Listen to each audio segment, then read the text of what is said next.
Sweet. What is up? New York, this is awesome. Yeah. Man, I love being here. This is my favorite city. It's the best. I was just at Times Square, you know, right around the corner here, and went to MTV where they shoot that show, Total Request Live. You ever see it, you know, where they'll interrupt a video, show a bunch of jackass kids standing out on the street? You know? You're having a good time watching Britney Spears. They cut to a bunch of kids and some little girls like, I'm 12 and my name's Cindy and I'm from Kansas and one day I want to be just like Britney. Woo! Thing about it though, they never show the true Britney Spears fans. You know, guys my age.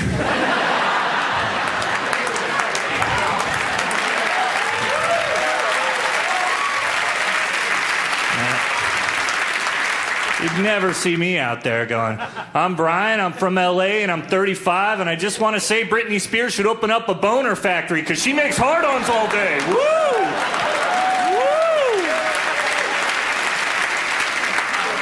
Woo! Her music sucks, but she is super hot. Woo! When her videos come on, I turn off the volume, put on a little System of a Down, and work it. Woo! Why are you turning the cameras off, Carson Daly? Just talking about Britney. I'm a fan. Seriously, I do love New York. I love all the crazy street people you can see here. The free entertainment. Yeah. I like any big city. I like any place where you can see a guy with a pants full of poo fighting a ghost. Right outside your hotel room. Come on, Mr. Lincoln, come on. You're my favorite president. Come on. You know, whenever you see crazy people talking to themselves on the street, a lot of times they wouldn't look quite so nuts if they had somebody else with them. You know what I mean? See the guy walking down the street going, the chicken doesn't go woof, the chicken goes bok bok, the dog goes woof. Look completely in control if he had a kid right there. I just had my family tree done. I was visiting my mom. We had our family tree done. And turns out I'm a quarter gay on my father's side. Which is weird. German, Irish, Italian, gay. Who knew? I'm also 1/16 retarded. Which is weird. Thought it'd be more than that. I've actually been trying to quit smoking weed. And it's really hard, man. Quitting pot. It's like, it was actually easier for me to become a vegetarian, you know, quitting meat. Because your friends never show up at your house with a sack of beef. Going, dude, twist up a link, Star Trek song. It's full of sausage and laugh. I have to quit smoking though, because I always, I can't write jokes when I'm high. I always think I wrote the most genius joke of my life. Next morning, no fail, I'm looking at a cocktail napkin that says chicken monkey. Going, what the huh? Calling all my friends. Dude, what was the chicken monkey thing? I don't remember, man, but we were crying.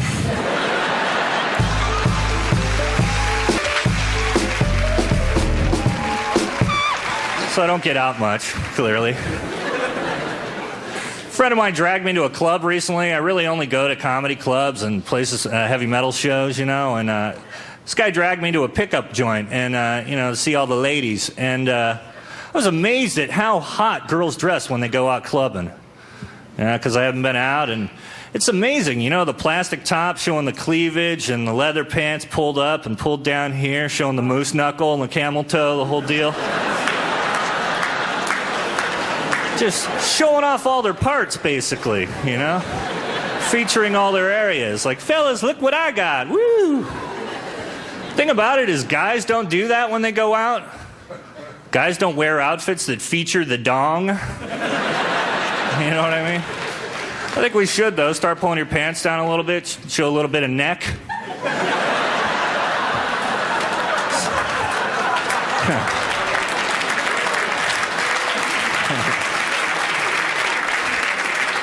Nothing offensive.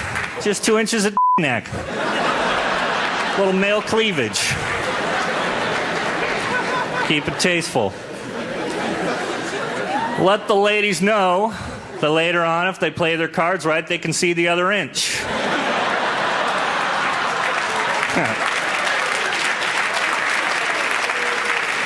That's right, New York. I have a 3-inch dong. I'm talking about it on Comedy Central. You know, in summertime, girls out in L.A., they'll wear the half shirt, you know, showing the bottom boob. Fellas, pull up the shorts, show a little bottom nut. That's all I'm talking about. Bottom nut. So I went on the internet a couple of times to meet people, to meet girls, and it's not a good place. I don't know if you know, but the internet's full of creeps. And I met this girl in a chat room, or so she said. Yeah, it's probably some giant dude. And so we're talking, and she wants to have cyber sex, which, if you don't know what cyber sex is, it's like phone sex, but, you know, with the keyboard. It's just a new level of sad. You know, you're sitting there working it with one hand, typing, "What are you wearing, lady?" It's pathetic. Pathetic for the new millennium. So this girl, her name was Cybercat72, was her screen name, because I guess there was like 71 other Cybercats. So we meet, and she wants to have cyber sex, and I'm like, all right, I'll try anything once. And so we go into this, you know, room alone, this chat room alone, and we're in there, and she starts to have cyber sex, but she's doing it like a cat, which, because of her screen name, which is weird. You know, it starts off, and I'm kind of all right with it. She's like, you know, I'm rubbing against your leg, purr. I was like, that's all right. I like my leg rubbed. Next, bring it. And she's like, I'm climbing into your lap, purr. I'm like, who doesn't like somebody in their lap? I've paid for it a bunch, so what's next? Then she's like, I'm lifting my tail so you can see my cute little pink butthole. And I'm like, no. And she's like, I'm licking your area with my sandpapery tongue. And I'm like, no. I was horrified. Because that's not my fantasy. To have sex with a cat, that's obviously her deal. She wants to be a cat and have sex with a dude, and that's all right. But that's not my fantasy. I don't want to have sex with a cat. I've got 3 cats. I mean, I could make that happen if I wanted to. I'm big, they're little, I can shut doors, you know, box them in. But I'm not gonna. So don't write letters. So I saw this ad. It's for KY lubricant. They show it like at 1:30 in the morning, really late at night. If you've ever seen it, it's a woman talking to camera about when she's having sex with her man, and she needs a little help, you know, a little lube. And the thing is, you know, it's basically at 1:30 in the morning. There's no couples watching, you know, and this ad is clearly for couples. But at 1:30, you know, flipping around, it's all dudes, you know, alone and flipping the channels and working it. That's what I think the ad should be. It should be a guy like me, sitting alone in his crappy apartment, you know, holding up the KY. Going. On a night like this, I like to punish my schlong like I caught it breaking into my house.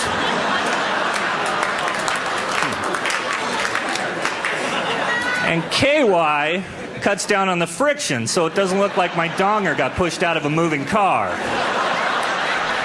KY, just work it. Come on, masturbating! Masturbating!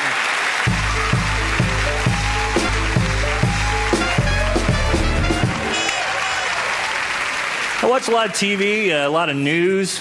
You know, whenever you see riot footage on TV, you know, somebody throwing a brick in Pakistan or somebody throwing a fiery piece of poo through a Starbucks window up in Seattle. You ever see anybody throw anything underhand? So I think it just takes all the aggression out of the act. You'd never see anybody go, "F the government."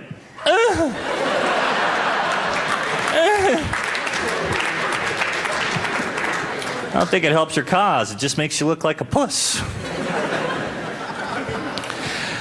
I get so freaked out with terrorism and, the suicide squads and stuff like that. It's always scared me. It's always frightened me.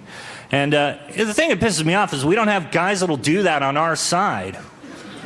We don't have guys that will do that for Uncle Sam. We don't have suicide squads. We don't have guys that will, put dynamite onto a van and drive into a Taliban church picnic, pie eating contest.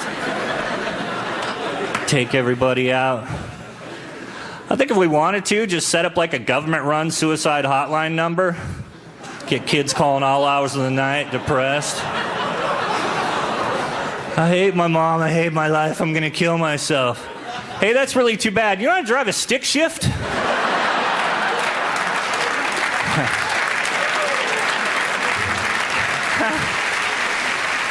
So, to explain this, I've always been a big heavy metal fan. Loved heavy metal my whole life.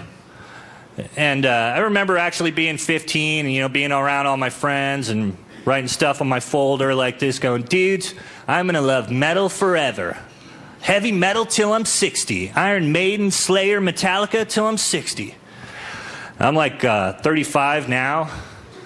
I think I'm going to give it one more year. And then call it a night. It's starting to get sad. Because I can't go to concerts anymore because it's all 15-year-old kids at the concerts, and I'm the creepy old guy over in the corner giving them the willies. They all think I'm going to try to lure them into my van. So I mentioned, I'm clearly I'm a bit of a dork, and I guess I didn't have to mention that, but hey, I don't want that to be the biggest thing I get all night, admitting I'm a dork. But, I got a little grief in high school and junior high. I got picked on a bunch. I had one factor leading to me really getting picked on was I had mom's boyfriends, and this one guy, I wanted to get cool shoes. It was 7th grade, and I wanted to get Pumas and Nikes for PE like all the other kids. And my mom's boyfriend takes me to Kmart, to get the cheap-ass shoes that they have there. And, and he's like, hey, they look like Adidas. And I'm like, there's an extra stripe, you This is a true story. I still have all this nerd rage, I still have all this stuff to deal with. I still hate jocks, and I'm like 35, and I don't even know any jocks. I have all this aggression still. It's totally true. I was pulling into work one morning and in L.A., and there's no place to park, so I had to park on the street. And there was no spaces open. There was a kid's mattress laying in the street. And so I was like, screw it. I didn't even get out and move it. I just parked over it. Went, eat, parallel parked. Go into work. I come out 8 hours later, get in my car, drive around the corner. There's this gym right there. I'm driving by the gym, and these two dudes are coming out of the gym, total jocks. And they look at me, and they're like, and they start pointing and laughing. Like, get a load of this guy. And then all this nerd rage just came flying back. Just had this huge nerd flashback, and I flip out, and I lose my shit. I'm just like, F you! What are you looking at? What are you looking at? Because I wear glasses? I have a vision problem. F you, you jock. I hate you. And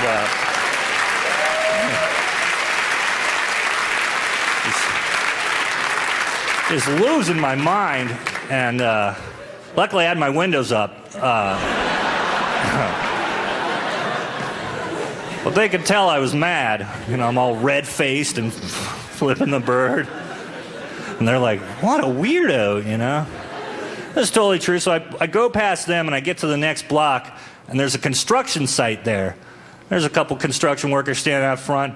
One guy looks at me, and goes to his buddy. I get a load of this guy, and then I lose it again. I'm like, oh, bring it on! You guys used to be jocks, and now you have to build stuff. F you!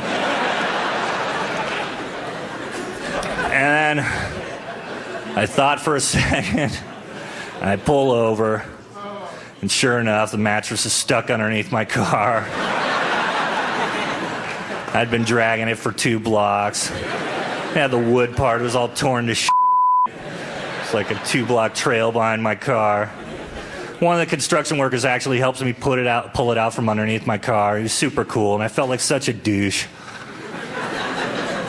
It just made me think that maybe I'm not a geek. Maybe I've just been dragging a mattress my whole life.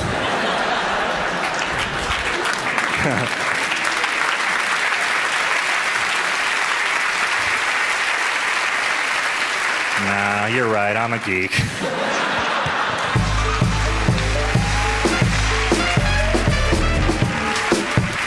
I've always been kind of a jackass. I've always been one of those guys that does a lot of pranks, you know? Because I got picked on, so I'd get pleasure, you know, picking on strangers. You know, I used to do prank calls till star 69 and caller ID put the kibosh on that. Now I still love doing pranks. Now I love yelling stuff out of my car window at strangers. You know what I mean? I'll just yell stuff that'll piss them off.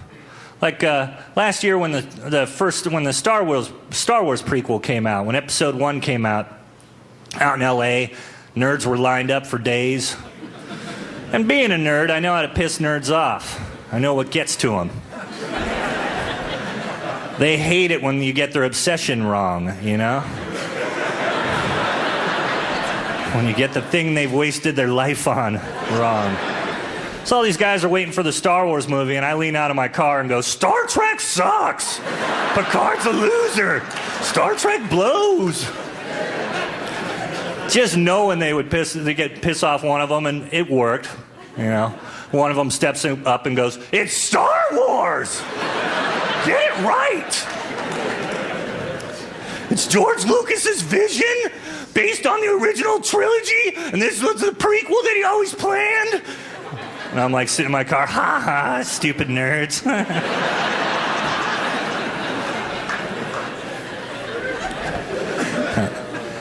I still love yelling stuff out of my car. And now what I'll do is I'll yell something that people can't get mad at me for, because I can't fight.